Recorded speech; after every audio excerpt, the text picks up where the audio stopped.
नमस्कार मित्रांनो, सुस्वागतम. घरोघरी मातीच्या चुली या मालिकेच्या आजच्या भागामध्ये आता जे काही पार्वतीला ओळखू शकतील तर ते केवळ आणि हिम्मतरावच आता ह्या गोष्टीचा सोक्षमोक्ष लावतील. म्हणून नाना लगेच आता हिम्मत काकांना फोन करतात. हिम्मत काकांना आत्तापर्यंत जो काही घडलेला प्रकार आहे तो सगळं काही सांगतात. कारण हिम्मतरावांनी विचारलेलं असतं की नाना, अहो आज चक्क इतक्या दिवसातून तुम्ही फोन का केला, सर्व ठीक तर आहे ना?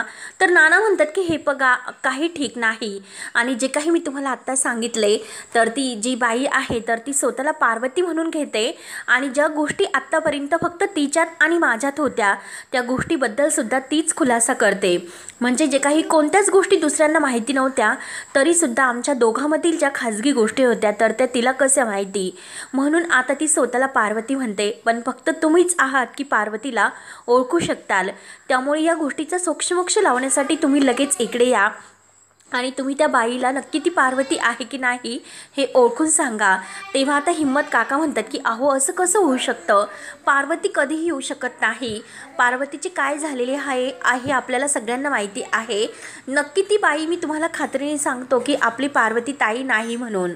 नाना म्हणतात की हो, ही गोष्ट शक्य नाही, म्हणूनच आता तुमच्या मदतीची गरज आहे. त्यामुळे तुम्ही इकडे एकदा या आणि तिच्याशी बोला, तिच्याशी बोलून बघा, म्हणजे खरंच तुम्हाला त्यानुसार कळेल की ती पार्वती आहे किंवा नाही. त्यावर आता हे सर्व ऐकून हिम्मत काका म्हणतात की हो, मला तर यावंच लागेल आणि ठीक आहे, मी उद्याच येतो. तर नाना म्हणत असतात की हो, लवकर या, मी तुमची वाट बघतोय.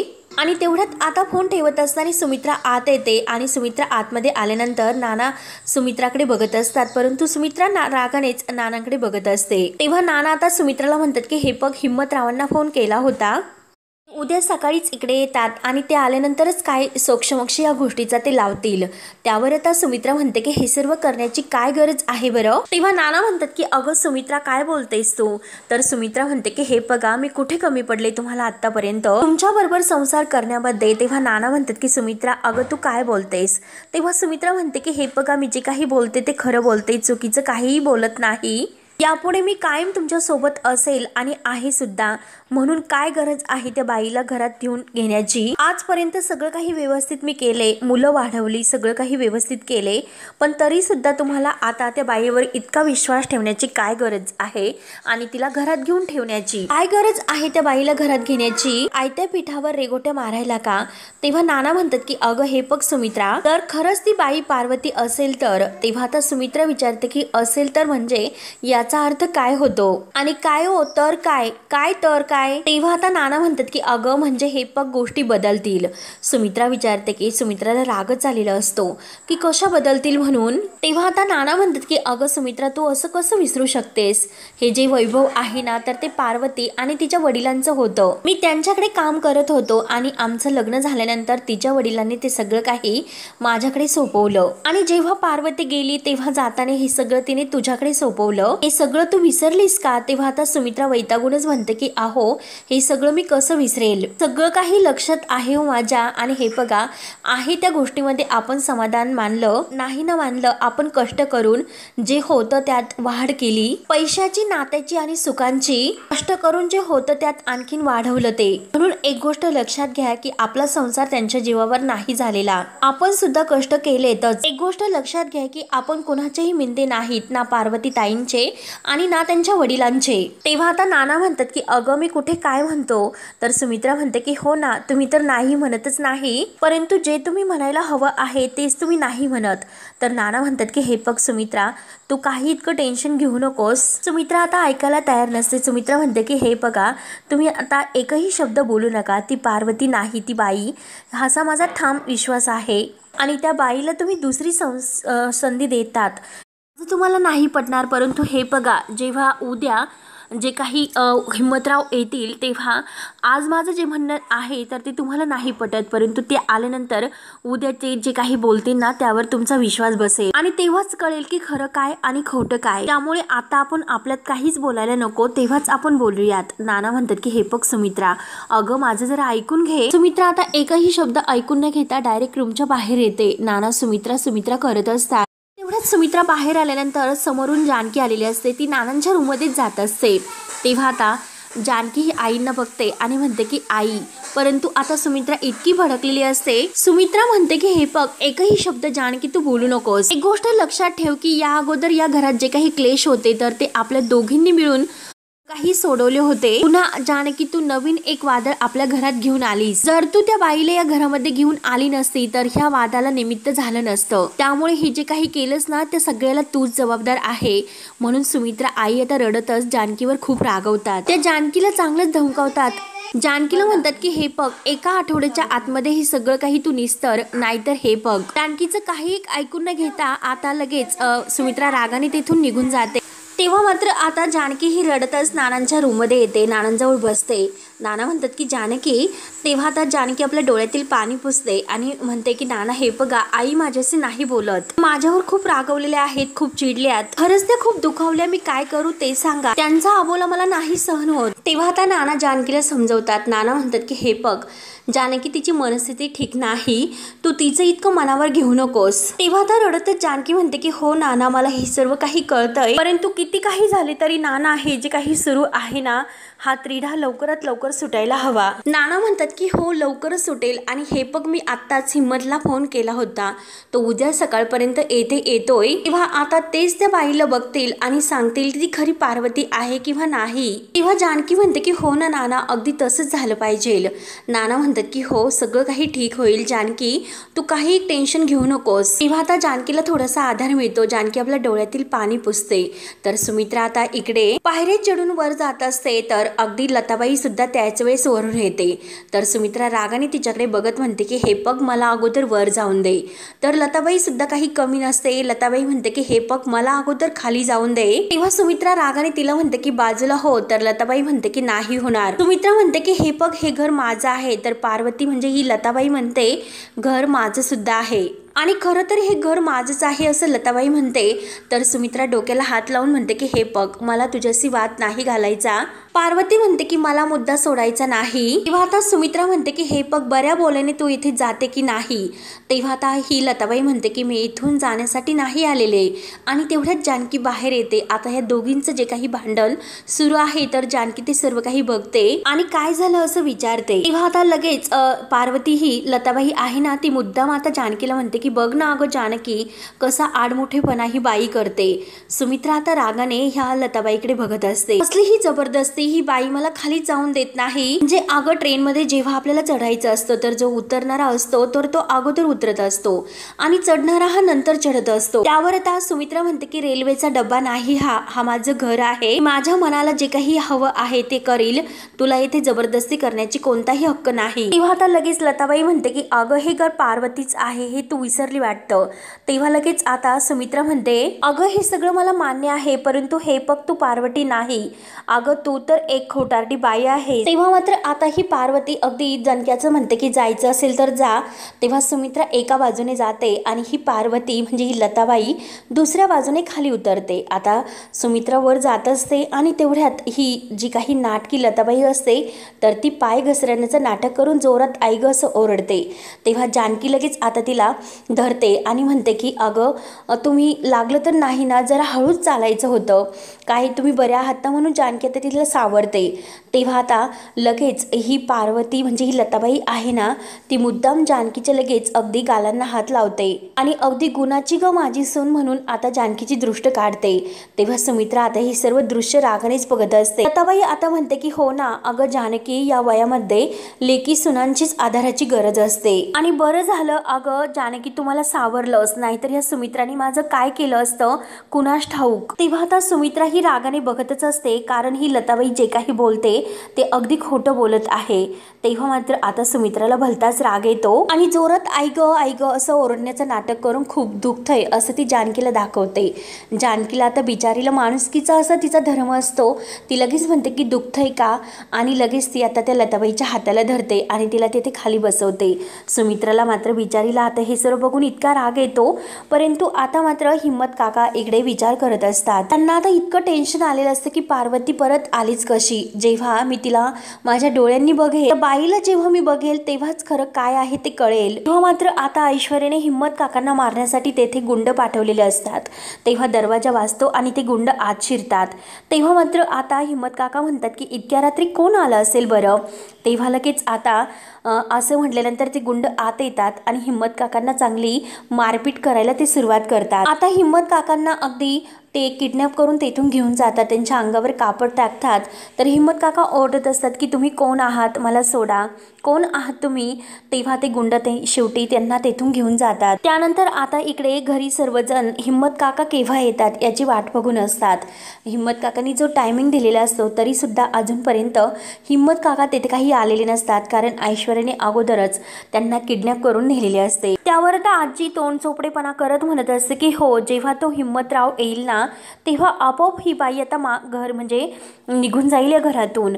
तेव्हा ऐश्वर्या सुद्धा म्हणते की हो ना, हिम्मत आला पाहिजे. ते हिम्मत काका इतक्यात तर यायला हवे होते, अजून का आले नसतील ते, म्हणजे स्वतःला काहीच माहिती नाही असं सर्वांसमोर आता ती दाखवण्याचं नाटक करत असते. तर सुमित्रा आता नानांना विचारते की अहो, अजून हिम्मत भाऊंना येण्यासाठी किती वेळ असा लागणार आहे बरं, तुम्ही त्यांना वेळ तर कळवली होती ना. तेव्हा आता नाना म्हणतात की अगं, मी कालच त्याला फोन केलेला आहे आणि तो सकाळी येतोय असं म्हटला, परंतु तो अजून नाही आलेला, मग मी तरी काय करू बरं. म्हणून नाना आता ऋषिकेशला सांगतात की अरे ऋषिकेश, तू फोन कर बरं त्यांना. तेव्हा ऋषिकेश आता हिम्मतरावांना फोन करण्याचा प्रयत्न करतो. तेव्हा जानकी विचारते की अहो काय झाले, फोन नाही का लागत अजून. तेव्हा आता म्हणजे ऋषिकेश म्हणतो की रिंग तर जाते, परंतु ते अजून फोन नाही उचलत. तेवढ्यात आता ही नाटकी लताबाई अगदी जोरात गुचकी लागल्याचं नाटक करते, कारण आता हा सगळा काही यांच्या प्लॅनचा एक भाग असतो. तेव्हा मात्र आता लगेच ऐश्वर्या बघतच असते. ऐश्वर्या आता तिचं हे नाटक बघून अगदी खुश होते. तर लताबाई आता जानकीला म्हणते की सुनबाई, अगं जरा पाणी घेऊन ये बरं. जानकी हो म्हणते, परंतु पाणी आणायला किती जात नसते. तेव्हा लताबाई पुन्हा म्हणते की सुनबाई, अगं पाणी घेऊन ये. तेव्हा सुमित्रा आता रागाने ही इकडे बघत असते, म्हणजे कुणाकडे, तर जानकीकडे. तेव्हा सुमित्रा रागानेच आता ऋषिकेशला म्हणते की ऋषिकेश, अरे तू पुन्हा एकदा फोन कर त्यांना आणि त्यांना विचारून बघ की ते कधी येतात म्हणून. तेव्हा आता ऋषिकेश म्हणतो की हो हो, आणि तो परत फोन करतो. तेव्हा आता हिम्मत काकांना इकडे बेशुद्ध करून बांधून ठेवलेलं असतं आणि आता त्यांच्या मोबाईलवर जो कॉल येत असतो तर तो गुंड आता हिम्मत काकांना अगदी असं धमकावत म्हणतो की अरे म्हाताऱ्या उठ ना, काय अगदी, आणि तो फोन बरोबर आता बोलण्यासाठी समोर ठेवतात. तेव्हा लगेच आता हिम्मत काकांना उठवलं जातं. हिम्मत काका म्हणतात की तुम्ही कोण आहात, तुम्ही मला येथे का घेऊन आलात, का बांधून ठेवले, नक्की आहात तरी कोण तुम्ही. आता तो गुंड हिम्मत काकांच्या डोक्याला पिस्तूल लावतो आणि म्हणतो की हे बघ म्हाताऱ्या, गप्प बस. म्हणून हिम्मत काकांना ते खूप घाबरवण्याचा प्रयत्न करून धमकावत असतात. तेव्हा तो गुंड डोक्याला पिस्तूल लावत म्हणतो की हे बघ, डायरेक्ट तुला वर पाठवेल, त्यामुळे जे काही तुला सांगतो ते नीट ऐकून घे. हा तुझा फोन आहे आणि समोर हा तू आहे, मी बरोबर फोनच्या अगदी मागे तुझ्यावर नेम धरून असेल आणि जर तू चुकीचं काही बोललास तर या बंदुकीतून गोळीही सुटेल. म्हणून आता हिम्मत काकांना खूप असं धमकावले जाते, त्यांना अगदी मारून टाकेल अशी धमकावले जाते. जे काही बोलायचं आहे म्हणजे ती पार्वतीच आहे असे सर्वांसमोर सांगायचं, असं आता ऐश्वर्याने आपल्या गुंडांना सांगून ठेवलेले असते आणि गुंड बरोबर हिम्मत काकांना तसे धमकावतात.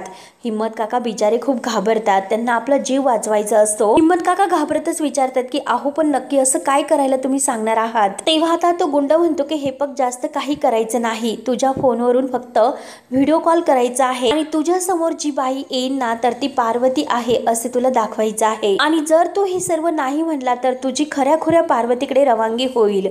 तेव्हा आता हिम्मत काकाच्या सर्व काही लक्षात येते. तेव्हा आता हिम्मत काकांना बोलण्यासाठी अगदी तयार केले जाते आणि हिम्मत काकांच्या डोक्यामध्ये त्यांना टोपी घालतात. जे काही हातपाय वगैरे आहे तर ते तेथून बांधलेले सगळं काही सोडतात, म्हणजे हिम्मत काका स्वतःहून हे सर्व बोलतात असं आता मुद्दाम दाखवण्याचा प्रयत्न करतात. तेव्हा आता ऋषिकेशच्या मोबाईलवर जो काही व्हिडिओ कॉल आलेला असतो तो हिम्मत काकांचा आलेला आहे असं दाखवतात. तेव्हा फोन तर वाजला जातो. जानकी विचारते की कोण आहे. तेव्हा ऋषिकेश म्हणतो की हिम्मत काकांचाच फोन आहे. तेव्हा मात्र आता सगळेजण उठून उभे राहतात. हिम्मत काकाची सर्वजण वाटच बघत असतात. तर ऋषिकेश व्हिडिओ कॉल उचलतो. तेव्हा आता जानकी म्हणते की अहो पटकन उचला. तेव्हा आता ऋषिकेश फोन उचलतो आणि आता हिम्मत काकांना म्हणतो की हिम्मत काका, अहो केव्हापासून आम्ही तुमची वाट बघतोय, तुम्ही कुठे आहात, अजून का आले नाहीत आणि काय तुम्ही घरी तर येतात ना. तेव्हा आता हिम्मत काका अगदी तेथे म्हणजे आपल्या घरीच आहे असं दाखवण्यात येते, परंतु हिम्मत काका खूप घाबरलेले असतात. आता हिम्मत काका इतके घाबरून, कारण समोर जो काही गुंड बंदूक म्हणजे अगदी निशाणा धरून आपल्यावर उभा आहे, हे आता घाबरूनच हिम्मत काका म्हणतात की हो हो पण मी असं. आता हिम्मत काका घाबरतच करत असतात. तर नाना ऋषिकेशच्या हातातून फोन घेतात आणि बघूयात मी बोलतो.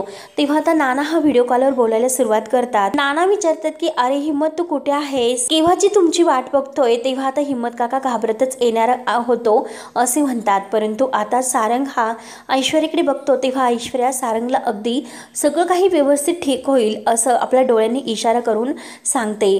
तेव्हा आता हिम्मत काका म्हणतात की येणारच होतो, मला अर्जंट काम निघाले त्यामुळे नाही येता आले आणि तिकडे जावे लागते. त्यावर आता हे सर्व ऐकून सुमित्रा विचारते की म्हणजे काय, हिम्मतराव नाही येणार तर. तेव्हा आता नाना म्हणतात की अरे काय रे हिम्मत, तू असं काय केलंस. मी तुला सांगितलं होतं की माझ्या घरामध्ये किती प्रॉब्लेम्स निर्माण झालेले आहेत म्हणून. अरे तू लवकर ये ना. अरे तुझं काम केव्हापर्यंत संपणार आहे ते मला सांग बरं. तेव्हा आता हिम्मत काका मुद्दाम त्या गुंडांच्या भीतीपोटी म्हणतात की हे बघा आजचा पूर्ण दिवस माझ्या कामात जाणार आहे, त्यामुळे नानासाहेब तुम्ही एक काम करा, त्या बाईकडे एकदा फोन द्या. त्या बाईला मी बघतो आणि सांगतो की नक्की ती बाई आहे तरी कोण. आता शेवटी हिम्मतरावांना शेवटी ही बाई पार्वतीच आहे असं म्हणावं लागणारच आहे, कारण गुंडांनी त्यांना अगदी मारण्यासाठी समोर पिस्तूल रोखलेला असतो. तेव्हा आता जानकी म्हणते की असं कसं बोलतात हे हिम्मत काका. तेव्हा तसं ही सुमित्रा ऐकायला तयार नसते. सुमित्रा म्हणते की हे बघ ऋषिकेश, तू त्या बाईसमोर फोन घे आणि तिला बोलायला दे. नक्की आता हिम्मतरावच ओळखतील की ती बाई नक्की आहे तरी कोण, आणि त्यांच्यामुळेच आपल्याला काय खरं आणि काय खोटं हे सर्व कळेल. तेव्हा नाना म्हणतात की थांबा, आणि नाना लगेच आता त्या लताबाईकडे फोन बोलायला देतात. नाटकी लताबाई म्हणते की हिम्मत अरे कसं आहेस तू, अरे किती तब्येत तू खराब केली रे, आणि बरोबर आहे किती वर्ष झाली, अरे तू तर तोच लहानपणीचा हिम्मत आहे. तेव्हा आता हिम्मत काका पुढे जे काही त्यांच्या मरणाची भीती आहे तर ते बघून आणखीनच घाबरतात. तेव्हा ही जी लताबाई आहे ती म्हणते की हिम्मत अरे तू माझ्याकडे असं का बघतोस डोळे वटारून, अरे मी तुझी तीच अरे ताई आहे पार्वती, अरे तुझी पार्वती ताई. मला वाटलं नव्हतं की मी तुला पुन्हा बघेल म्हणून, आणि खरंच तू दिसला आणि खूप बरं वाटलं रे. अरे माझ्या पोटच्या पोराला ऋषिकेशला मी बघितलं आणि यांना सुद्धा बघितलं, त्यामुळे हे बघ आता मी त्यांना अगदी डोळे भरून बघितलं, माझ्या ऋषिकेशचा संसार बघितला. त्यामुळे आता जेव्हा मी माझे डोळे मिटतील खरंच मी अगदी आनंदाने हे म्हणजे सोडून जाईल सगळं काही, डोळे मिटतील माझी. ही जी काही ऍक्टिंग आता लताबाईची आहे तर ती बघून ऐश्वर्या तर अगदी खुश होऊन तिच्याकडे बघत असते. आणि आता सारंग नेमकं ऐश्वर्याने काय केले हे सर्व आता ऐश्वर्याकडे सुद्धा बघत असतो. तेव्हा आता लताबाई थोडंसं डोळ्यात पाणी आणते आणि हिम्मत काकांना म्हणते की अरे हिम्मत, मला तर असे वाटले होते की तुला जर कळले की मी जिवंत आहे, मी आले परत, तर तू धावत माझ्याकडे येशील म्हणून. अरे शाळा सुटल्यावर तू कसा माझ्याकडे धावत यायचा, अगदी तसा मला येईल असं वाटलं होतं, परंतु ठीक आहे. अरे तू तर लहानपणीचा हिम्मत नाही राहिलास आता, अरे तू कितीही मोठा झालास ना तरी सुद्धा मी तुला ओळखलं बरं का. तेव्हा ते हिम्मत काकांना सगळं काही माहिती असते की ही पार्वती नाही म्हणून, परंतु तरी सुद्धा अगदी त्यांना शांत राहावं लागतं.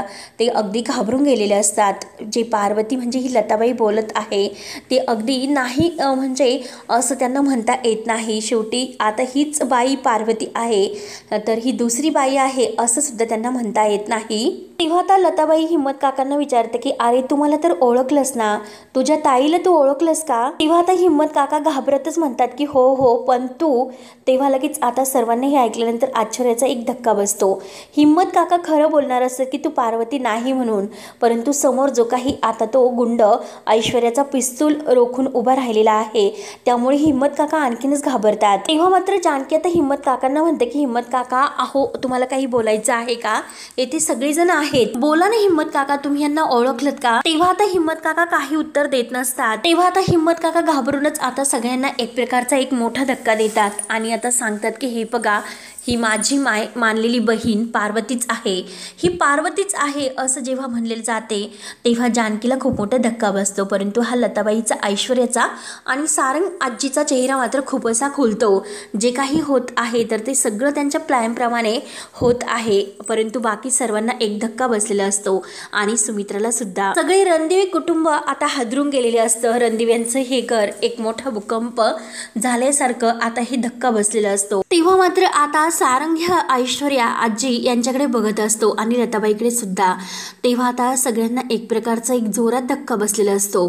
तेव्हा सर्वजण आता बघतच असतात। तर आता लताबाई रडण्याचं नाटक करते आणि म्हणते की अरे हिम्मत, तू राखीची लाज राखलीस रे। अरे तुझ्या बोलण्यावरून जे काही माझ्या मनात संशयाचं जे दुःख होतं ते दूर झालंस रे। सुमित्रा रडतच आता हादऱ्याने खाली बसते। ऋषिकेश आणि जानकी सुमित्राची ती अवस्था बघत नसतात, त्यांना हे सर्व नाही सहन होत। सुमित्रा आता खूप रडत असते तर ऋषिकेश तिच्या जवळ येतो, तिच्या खांद्यावर हात ठेवून तिला आधार देतो। तेव्हा मात्र आता हिम्मत काका म्हणून जातात की तू जिवंत कशी। तेव्हा जानकीच्या लक्षात येते। जानकी आता लताबाईच्या हातातून तो मोबाईल घेते। व्हिडिओ कॉलवर आता जो काही हिम्मत काकांचा घाबरूनच घाम गळत असतो तर ते सर्व बघून जानकी हिम्मत काकांना विचारते की हिम्मत काका, तुमची तब्येत बरोबर आहे ना? तुम्हाला इतका दरदरून असा का घाम फुटला? तेव्हा आता लगेच हिम्मत काका म्हणतात की अगं जानकी, मी कामाच्या ठिकाणी आहेत आणि ते मी असं करत असतात आणि येथे खूप गरम होतंय असं जेव्हा म्हणतात तेव्हा आता जानकी म्हणते की येथे म्हणजे नक्की तुम्ही कुठे आहात? तेव्हा आता ऐश्वर्या आणि सारंग अगदी घाबरूनच हे सर्व बघत असतात की जानकी ओळखते की काय। ऐश्वर्याला आता ह्या जानकीचा खूप राग येतो तर जानकी पुन्हा हिम्मत काकांना विचारते की हिम्मत काका, तुम्ही कुठे आहात सांगा बरं। आणि हे बघ, अगं हिम्मत काका घाबरून म्हणतात की जानकी ती पार्वतीच आहे आणि मी फोन ठेवतो। म्हणून हिम्मत काका लगेच फोन कट करतात। तेव्हा मात्र आता जानकीच्या लक्षात आलेलेच असते, तिला थोडासा संशय येतो। तेव्हा मात्र आता ही गुंड इकडे मोठमोठ्याने हसतात आणि हिम्मत काकाला परत बांधा असे म्हणतात। तर हिम्मत काका त्यांना म्हणतात की अहो तुम्ही असं का करतात? तुम्ही मला जे काही बोलण्यासाठी सांगितले होते मी त्या बाईला ओळखले, मी खोटं बोललो, ती बाई पार्वती आहे असं म्हटलो, पण तरी सुद्धा आता तुम्ही मला सोडून द्यायचं म्हणजे तुम्ही मला तर बांधून ठेवतात। आणि खरंच मी कुठेही एकही शब्द बोलणार नाही, मी कधीही तुमच्याशी खोटं नाही वागणार। तेव्हा आता ऐश्वर्याचे ही गुंड म्हणतात की हे बघ म्हाताऱ्या, अरे आपण हुशारी नाही सहन करू शकत, कारण हे बघ तू पुढे काही गेल्यानंतर हुशारी करणार नाहीस, यासाठी हा कडक बंदोबस्त तुझ्यासाठी आहे। आता हिम्मत काका खूप विनवण्या करतात की मी तुम्हाला शब्द देतो, मी कुठेही काही नाही बोलणार, फक्त मला इथून सोडून द्या, फक्त मला मारून टाकू नका। तेव्हा आता तो गुंड म्हणतो की हे बघ म्हाताऱ्या, अरे तुला मारून नाही टाकणार, तुला फक्त आम्ही इथून नाही सोडणार, तुला येथेच बांधून ठेवणार। म्हणून ते गुंड आता ऐश्वर्याचे जोरजोराने हसायला सुरुवात करतात। हिम्मत काका बिचारे आपले खूपच अगदी घाबरून जातात। त्यानंतर आता इकडे सगळं काही झाल्यानंतर लताबाई म्हणते की घ्या, झाले ना आता सगळ्यांचे समाधान, आहे ना मी पार्वती, माझ्या भावाने सुद्धा मला ओळखलेलं आहे, मी पार्वती आहे हे सिद्ध तर झालेच आता, त्यामुळे अजून कुणाला काही माझ्याबद्दल संशय आहे का? तेव्हा आता जानकीला एक धक्काच बसलेला असतो। जानकी मात्र ह्या सगळ्यांच्या अगदी खोल विचारात जाते। सुमित्रा बिचारी आपली खूप रडत असते। तेव्हा आता लताबाई म्हणत असते की अजून कुणाला काही विचारायचं आहे का? ओळख पटली ना माझी, मी पार्वती आहे म्हणून? तेव्हा आता आजी म्हणते की हो ना, हिम्मत रावांनाच आता ओळख पटली, तेव्हा आता आम्ही कुठे काय बोलणार आहोत? तेव्हा आता सारंग म्हणतो की हो ना, कारण हिम्मत काका आता स्वतःच बोललेत म्हणजे ह्याच पार्वती असतील म्हणून। तेव्हा आता ह्या सर्वांचा निर्णय ऐकून जानकी अगदी खोल विचारात जाऊन म्हणते की हे बघा, मला नक्की काहीतरी गडबड आहे असे वाटते, हे सगळं काही कोणीतरी मुद्दाम करते। तेव्हा आता सर्वजण जानकीकडे बघत असतात। जानकीला आता संशय आलेला असतो की हे जे काही सुरू आहे तर त्यामागे नक्की कोणाचा तरी हात आहे। जानकीने बरोबर निशाणा साधलेला असतो। तेव्हा आता जानकी हे जे काही आता ऐश्वर्या सर्व काही करते ह्या सगळ्याचं मूळ कारण कसं शोधते आणि हिम्मत काकांना त्या संकटातून कसं वाचवते असे ते ठरवते। हिम्मत काकांना नक्की काहीतरी अगदी घाबरून त्यांना हे सगळं काही बोलावून घेतले असे जानकीने ओळखलेले असते। तेव्हा मित्रांनो, आता शेवटी हा भाग येथे संपतो। तर पुढील भागामध्ये आता सुमित्रा आता इतकी रागावलेली असते, सुमित्रा खूप रडत असते। तेव्हा किचनमध्ये असताना जानकी आता सुमित्रा आईंना समजावायला जाते, परंतु आता सुमित्रा रागाने जानकीचे हात बाजूला सारतात आणि म्हणतात की हे बघ, इतक्या पावसाळे इतके उन्हाळे आपण एकत्र या छताखाली सगळं काही सहन करून सुद्धा या घरात मी बेघर आहे असं मला वाटते, कारण आता जानकी या घरामध्ये तू आणत नाही तर मी आणत आहे असं मला वाटायला लागले। जानकी आता आईंना समजावण्याचा खूप प्रयत्न करते। त्यानंतर आता इकडे सारंग ऐश्वर्याला म्हणत असतो जे काही आपण करतो हे सगळं काही चुकीचं आहे। तेव्हा लगेच ऐश्वर्या म्हणते की जर आपल्याला सत्ता हवी असेल तर काय चूक आणि काय बरोबर हे बाजूला सारावं लागेल। यावेळेस मात्र मी माझी पुढची खेळी खेळणार आहे, यावेळेस मात्र साम दंड भेद सगळं काही विसरून त्या जानकीला मी घराच्या बाहेर काढणार म्हणजे काढणारच आता ऐश्वर्याने ठरवलेले असते। आणि जानकी बिचारी इकडे आईंना जो काही त्रास होतो हे सर्व काही बघून खूप रडत असते आणि इकडे ऐश्वर्याचा जो काही प्लॅन आहे तर तो पुढचा सुरू झालेला असतो। तेव्हा जानकी आता ऐश्वर्याच्या ह्या दुसऱ्या जे काही आता ह्या अति वागण्याला आहे तर कसा धडा शिकवते हे बघण्यासाठी आपल्या चॅनलला लगेच सबस्क्राईब करत राहा। धन्यवाद।